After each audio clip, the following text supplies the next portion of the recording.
La escena es inimaginable. El adiós a un héroe del bosque se convierte en un evento que desafía toda lógica. Imaginen esto: un funeral solemne en lo profundo del Parque Nacional, lágrimas cayendo, y de repente emerge de la espesura un imponente tigre adulto, caminando directo hacia el féretro. ¿Venganza? ¿Un macabro accidente? ¿O algo mucho más profundo? Este animal se acercó al ataúd con un propósito, y lo que ocurrió después no solo detuvo la ceremonia, sino que reveló un secreto que su protagonista había guardado por 15 años y que, literalmente, le salvó la vida. Quédense hasta el final porque no solo descubriremos la conexión entre el guardabosques y esta majestuosa criatura, sino la razón médica y casi milagrosa de por qué su corazón, que ya había dejado de latir, regresó. Nuestro protagonista, a quien todos conocían simplemente como Julián, era una leyenda viva dentro del cuerpo de vigilancia del parque. Este hombre, que superaba las 3 décadas de servicio ininterrumpido a la naturaleza, no era solo un empleado antiguo, era la memoria misma de la reserva forestal. Sus compañeros, incluso los más veteranos, le profesaban un profundo respeto, pues su conocimiento del entorno natural superaba cualquier manual. Julián poseía una habilidad casi innata, una especie de sexto sentido, para leer el paisaje. No dependía de sistemas de posicionamiento global ni de complejas herramientas tecnológicas. La topografía del parque estaba impresa en su mente. Sabía intuitivamente dónde los depredadores se movían con mayor frecuencia, las sendas secretas utilizadas por los intrusos que intentaban explotar ilegalmente los recursos y qué rutas de patrullaje se convertían en trampas mortales tras las inclemencias del tiempo. Su oído era tan agudo que a menudo parecía capaz de descifrar las intenciones del bosque solo por el susurro del viento entre los árboles. La base de esta increíble historia se forjó una década y media atrás. En una de sus habituales rondas de vigilancia, Julián oyó el sonido inconfundible de disparos ilegales, una clara violación de la tranquilidad y seguridad del parque. Aceleró su paso, corriendo con la urgencia que solo la amenaza a la vida silvestre podía provocar. Al llegar al claro, la escena era desoladora. Una tigresa yacía inerte, víctima de la codicia humana.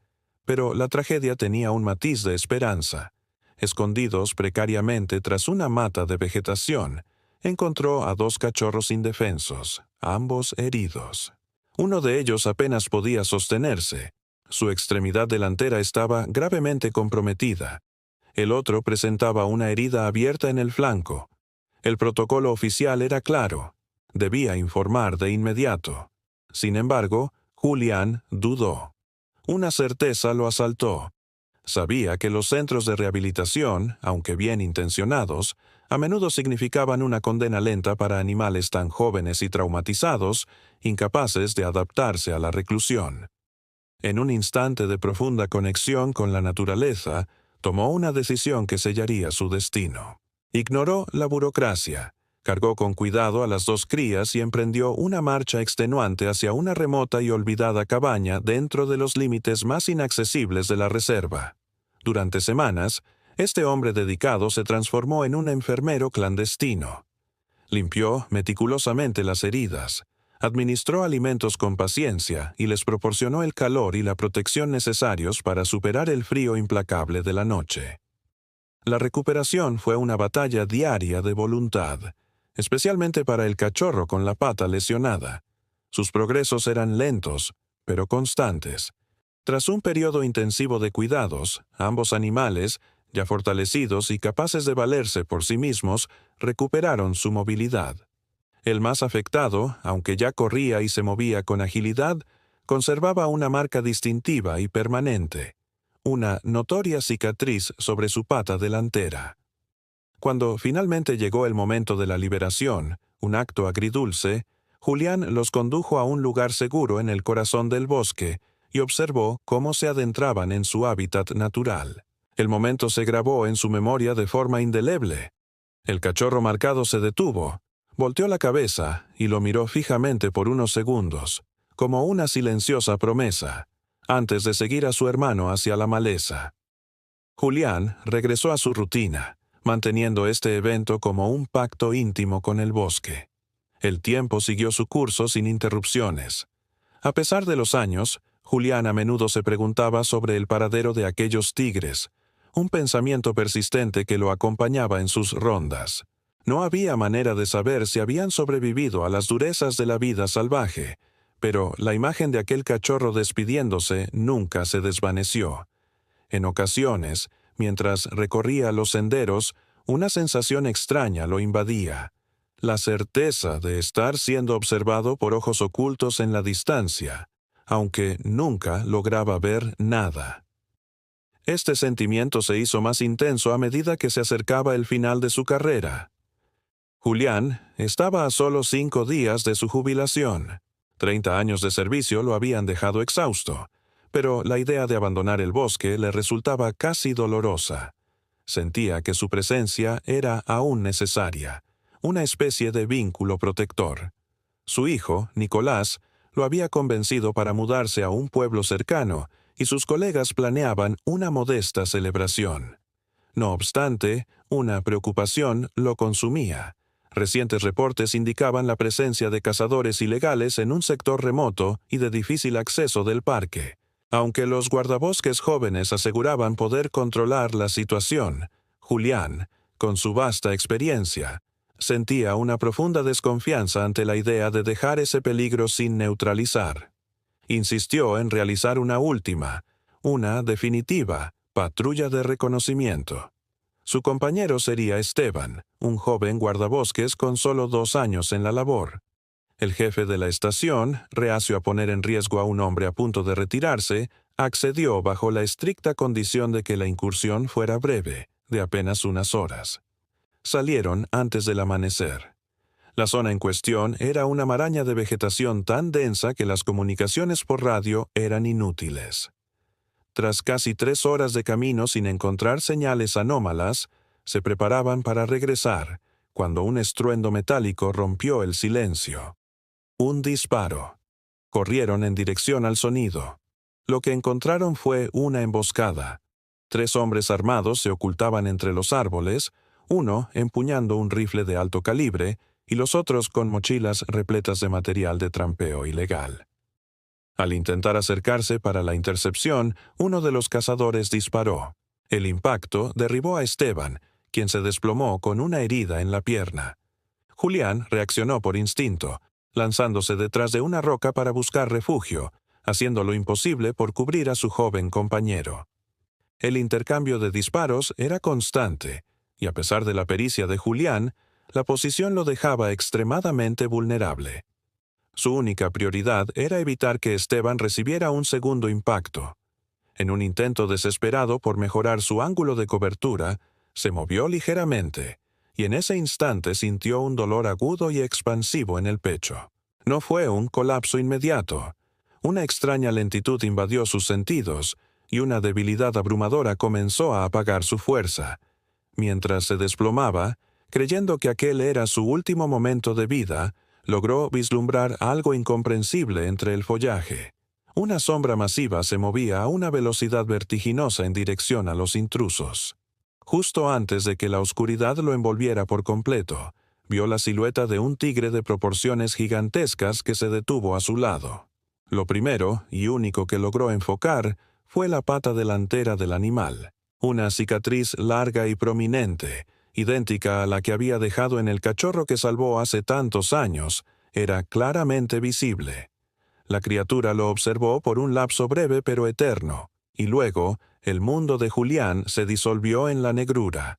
Cuando el resto de la brigada de guardabosques llegó al lugar, alertados por la ausencia de contacto, encontraron a Esteban consciente, pero inmovilizado y con una herida seria. La escena que los aterrorizó fue la de Julián, tendido e inmóvil, con una mancha de sangre expandiéndose en su pecho. Asumiendo lo peor, lo subieron a una camilla improvisada, lo cubrieron y lo trasladaron al campamento base. El paramédico del parque lo examinó superficialmente y, tras confirmar la ausencia de signos vitales perceptibles, pronunció el diagnóstico fatal. Se notificó a la familia e iniciaron los dolorosos preparativos para el sepelio. Nicolás, el hijo de Julián, llegó de inmediato y tomó una decisión cargada de simbolismo.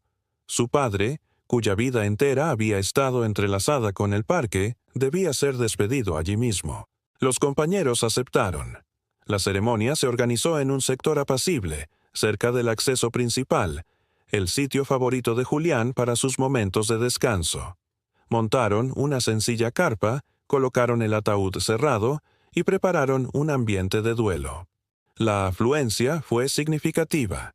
Guardabosques de otros sectores, pobladores cercanos e incluso algunos turistas que valoraban su labor se acercaron para rendir homenaje. Nicolás se mantenía en un silencio pétreo, con la mirada fija en el féretro, aceptando las condolencias con un asentimiento silencioso, incapaz de articular palabra. El ritual transcurría con la pesadez propia de la tragedia, hasta que lo impensable se materializó. Desde la profundidad indómita de la jungla, emergió un majestuoso tigre. Su caminar era lento, medido, carente de la furtividad habitual o del temor a los humanos. La multitud enmudeció. El silencio se hizo tan denso que era casi audible. El pánico hizo que algunos se dispersaran. Otros quedaron paralizados por la sorpresa y el miedo. El tigre continuó su avance, inmutable, dirigiéndose directamente hacia el ataúd. En su pata delantera izquierda, Nicolás vio de inmediato la prueba irrefutable: una gran cicatriz, una marca que el animal no debería tener si no fuera el cachorro que su padre había salvado. La bestia no emitió un solo sonido. Se acercó al féretro. Lo olfateó detenidamente en un gesto de reconocimiento, y luego se recostó junto a él, pacíficamente. No había rastro de agresión, solo una quietud inusual, como si estuviera cumpliendo un ritual o montando una guardia solemne. La escena era tan insólita que muchos sacaron sus teléfonos para capturar el momento, mientras otros miraban a Nicolás, buscando una explicación que nadie podía ofrecer. El hijo estaba en un torbellino de emociones, pero la conducta inexplicable del tigre sembró una semilla de duda en su mente. ¿Era una simple coincidencia? ¿O acaso el animal estaba reaccionando a algo que ellos no percibían? La tranquilidad del tigre, su cercanía al cuerpo, desafiaba todas las leyes de la fauna. Lleno de una inquietud creciente, Nicolás se acercó al ataúd. Sentía una certeza irracional. Este animal no estaba aquí para despedirse, sino para anunciar algo. La corazonada de Nicolás se hizo insoportable. En medio de la consternación, se acercó a dos de los guardabosques y les pidió ayuda para mover el ataúd. El tigre, sin mostrar resistencia ni hostilidad, simplemente se apartó. El féretro fue transportado de urgencia al pequeño puesto médico del parque. El médico, que había declarado la defunción, se mostró visiblemente molesto e incrédulo ante la insistencia de Nicolás en que revisaran a su padre con más cuidado. No obstante, la autoridad y el desasosiego del hijo prevalecieron. Conectaron rápidamente los equipos de monitoreo. Lo que sucedió a continuación fue un milagro médico. Tras unos tensos segundos, una señal tenue y casi imperceptible apareció en el monitor. El corazón de Julián estaba latiendo. Era un ritmo extremadamente lento, casi inaudible, pero inconfundible. Julián Morales seguía con vida. La sorpresa y el asombro se apoderaron de todos. Habían transcurrido incontables horas desde que fue declarado sin vida, un tiempo en el que, bajo condiciones normales, el deceso habría sido definitivo. Rápidamente, Julián fue trasladado al área de cuidados intensivos del campamento, y por su estado solicitaron un equipo médico especializado de la ciudad más cercana. Pasó varios días en estado de coma. El diagnóstico era delicado, pero su estado general se estabilizó. Los especialistas confirmaron que había tenido una suerte excepcional. La bala había evitado los órganos vitales, aunque la hemorragia fue severa. Lo verdaderamente desconcertante era su supervivencia con signos vitales tan bajos durante un periodo tan prolongado. Algunos teorizaron sobre un estado de shock hipovolémico extremadamente profundo que simulaba la muerte. Otros, sobre una resistencia física y una fuerza de voluntad cultivadas durante décadas en el bosque. Nadie tenía una explicación científica concluyente, pero todos coincidían en algo crucial. Si el tigre no hubiera forzado el traslado del ataúd en el funeral, la muerte de Julián habría sido irreversible. Mientras Julián luchaba por su vida, el tigre se esfumó. No hubo más avistamientos del animal cerca del campamento o del puesto médico. Algunos colegas descartaron el evento como una simple y extraña coincidencia, pero la mayoría, y especialmente Nicolás, estaban convencidos de que se trataba de un acto deliberado de reconocimiento y salvación. A partir de ese día, Nicolás se obsesionó con los informes de rastreo y las cámaras trampa, no por temor, sino por una profunda curiosidad y gratitud. Sabía que no se trataba de un tigre cualquiera, y en lo más íntimo de su ser, estaba seguro de la intervención del animal en la supervivencia de su padre. Julián tardó cerca de 2 meses en recuperar por completo sus capacidades. Al principio, apenas podía hablar y se fatigaba con el menor esfuerzo. Cuando los médicos lo interrogaron sobre el momento del impacto, él solo recordaba haber visto al tigre. No intentó racionalizarlo, ni preguntó si se lo había imaginado. Para él, el recuento de los hechos era claro y real. Una vez dado de alta, Julián tomó una decisión que modificó sus planes. En lugar de mudarse con su hijo, decidió permanecer cerca del parque. Aceptó, sin dudar, una pequeña cabaña ofrecida por la administración, ubicada justo en el límite boscoso. Era un lugar apartado, pero funcional y cómodo, que le permitía estar cerca de los senderos que conocía tan bien. No regresó a la actividad oficial, pero se convirtió en un consultor no remunerado, acompañando a los jóvenes guardabosques y compartiendo sus vastos conocimientos sobre rastreo y la flora local. Lo hacía por un placer que el sueldo no podía comprar. Cada anochecer se sentaba en el porche de su cabaña con su linterna y una vieja radio. Escuchaba los informes de rutina y, ocasionalmente, en las noches de viento calmado, oía un rugido distante y profundo. No eran sonidos frecuentes, pero cuando sucedían, Julián se quedaba inmóvil, con una sonrisa en el rostro. Sabía que era él, el mismo tigre que había rescatado cuando era un cachorro indefenso y que, años después, había devuelto el favor en el momento más crítico. No necesitaba verlo de nuevo. Escuchar ese rugido en la noche era su confirmación de que la vida seguía, de que su protector andaba cerca. Nicolás, que también seguía en el cuerpo de guardabosques, lo visitaba a menudo. Ambos hablaban del tigre, pero siempre de forma superficial, reconociendo el milagro sin la necesidad de analizarlo. Coincidían en que su aparición no había sido una simple coincidencia. Julián se había reconciliado con su destino. Se sentía exactamente donde debía estar. Había actuado impulsado por la compasión, y ahora solo deseaba la paz. Sabía que el animal no le debía nada, y él tampoco al animal. Para Julián, las cuentas con el bosque estaban saldadas. ¿Y ustedes, alguna vez han presenciado una conexión tan fuerte e inexplicable entre un humano y un animal? Déjenme su opinión en los comentarios. ¿Creen que el tigre actuó por instinto de gratitud o fue solo un increíble golpe de suerte? Queremos saber qué piensan. Si esta historia de lealtad y supervivencia les ha tocado, denle me gusta y suscríbanse al canal. Hagan clic en la campana para no perderse el próximo misterio del reino animal que descubriremos. Nos vemos en el próximo video.